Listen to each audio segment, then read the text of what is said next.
Hello, ഞാനിതിപ്പോൾ എൻ്റെ വീട്ടിലാണ് ഉള്ളത്. ഇന്നലെ എടുത്തു വെച്ച വ്ളോഗാണ്, ഇടാൻ ടൈം കിട്ടിയില്ല, അതുകൊണ്ട് ഇട്ടില്ല.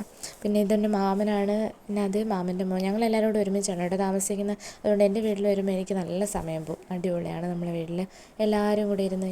ഇതെൻ്റെ അനിയത്തിയാണേ. പിന്നെ ഞങ്ങൾ സൺഡേ ആയതുകൊണ്ട് എവിടെയെങ്കിലുമൊക്കെ പോകാമെന്ന് വിചാരിച്ചു. പക്ഷെ മഴ ഉണ്ടായിരുന്നു, അതുകൊണ്ട് മടിച്ചു. പിന്നെ ഞാൻ തുണിയൊക്കെ അലക്കിയിട്ട് വീട്ടുമുറ്റത്ത് ഞങ്ങളുടെ വീട്ടിൽ കുഞ്ഞു പൂച്ച വന്ന് കിടപ്പുണ്ടായിരുന്നേ. എങ്ങനെ വന്നതെന്നൊന്നും അറിയില്ല. പക്ഷെ രാവിലെ അനിയത്തി നോക്കിയപ്പോൾ നല്ല കുഞ്ഞു പൂച്ച കണ്ടില്ല. ഇത്രയും കുഞ്ഞ് ഞാൻ ആദ്യമായിട്ടാണ് കാണുന്നത്. എടുക്കാനുള്ള ധൈര്യമൊന്നും ഉണ്ടായില്ല, അതുകൊണ്ട് എടുത്തില്ല. ഇതിൻ്റെ അമ്മ പൂച്ചയൊന്നും ഞാൻ കാണാനില്ലായിരുന്നു.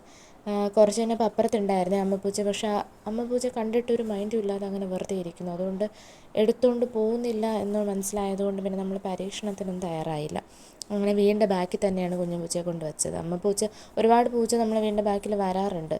അപ്പോൾ വന്ന് എടുത്തുകൊണ്ട് പോട്ടെ എന്ന് വിചാരിച്ച് ഞങ്ങൾ ബാക്കിൽ തന്നെ കൊണ്ടുവച്ചു. കാരണം ഒരുപാട് പട്ടികളൊക്കെ ഉണ്ട് ബാക്കിൽ, അപ്പുറത്ത് കണ്ടില്ലേ. അങ്ങനെ പിന്നെ എനിക്ക് നാത്തൂൻ്റെ മോൻ്റെ ബർത്ത്ഡേ ആയതുകൊണ്ട് ഒരു ഡ്രസ്സൊക്കെ എടുക്കണമായിരുന്നു. അങ്ങനെ ഞങ്ങൾ വീടിൻ്റെ അടുത്തുള്ളൊരു കടയിലൊക്കെ പോയി ഡ്രസ്സൊക്കെ എടുക്കാൻ പോയി. പിന്നെ അതിനുശേഷം നേരെ സ്റ്റുഡിയോയിൽ പോയി. സ്റ്റുഡിയോയിൽ ഇപ്പോൾ സെയിൽ നടക്കൽ വെറുതെ ഒന്ന് കറങ്ങാൻ പോയതാണ് സ്റ്റുഡിയോക്കകത്ത്. അങ്ങനെ പിന്നെ 49 തൊട്ട് 499 അതിനകത്ത് വരെ ഉണ്ട് ഡ്രസ്സൊക്കെ. അങ്ങനെ പിന്നെ അവിടെ ശരിക്കും ആളായിരുന്നു. പിന്നെ ഡ്രസ്സൊന്നും ഞാൻ സ്റ്റുഡിയോയിൽ നോക്കാറില്ല, ചില സമയത്ത് മാത്രമേ ഡ്രസ്സൊക്കെ നോക്കാറുള്ളൂ. പക്ഷെ ഒരുപാട് കളക്ഷൻസൊക്കെ തീർന്നിട്ടുണ്ടായിരുന്നു കേട്ടോ. 3 ദിവസം ആയതേ ഉള്ളൂ, എന്നാലും ഒരുപാട് പോയിട്ടുണ്ടായിരുന്നു. എൻ്റെ ചെരുപ്പൊക്കെ ഒത്തിരി പോയിട്ടുണ്ടായിരുന്നു. ഞാൻ പിന്നെ ലിപ്സ്റ്റിക്ക്, ലിപ് ഗ്ലോസ്, ക്യൂടെക്സ് അങ്ങനത്തെ സാധനങ്ങളൊക്കെ സ്റ്റുഡിയോയിൽ വന്ന് ഞാൻ നോക്കാറുള്ളൂ. അതുകൊണ്ട് അതൊക്കെയാണല്ലോ നമുക്ക് ഇമ്പോർട്ടൻസ്.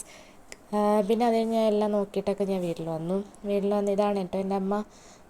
പിന്നെ ഞങ്ങൾ വൈകിട്ടായപ്പോൾ പായസം വെച്ചേ, കടല പായസം അടിപൊളിയായിരുന്നു. അങ്ങനെ കടല പായസമൊക്കെ കുടിച്ച് നമ്മൾ 7 മണിയാവാൻ വേണ്ടി വെയിറ്റ് ചെയ്തിരിക്കുകയായിരുന്നു. എന്തിനാണെന്നല്ലേ, ബിഗ് ബോസ് കാണാൻ. ബിഗ് ബോസ് എത്ര പേര് കാണുമെന്നറിയില്ല, പലർക്കും ഇഷ്ടമുണ്ടാവില്ല. പക്ഷേ എനിക്കിഷ്ടമാണ്, ഞാൻ കാണുമായിരുന്നു ബിഗ് ബോസൊക്കെ. ഇതിപ്പോൾ ഇന്നലെ സ്റ്റാർട്ടിങ് ആയതുകൊണ്ട് ആരൊക്കെ വരുന്നു എന്നുള്ളത് കാണാൻ വേണ്ടിയിട്ടായിരുന്നു കട്ട വെയിറ്റിംഗ്.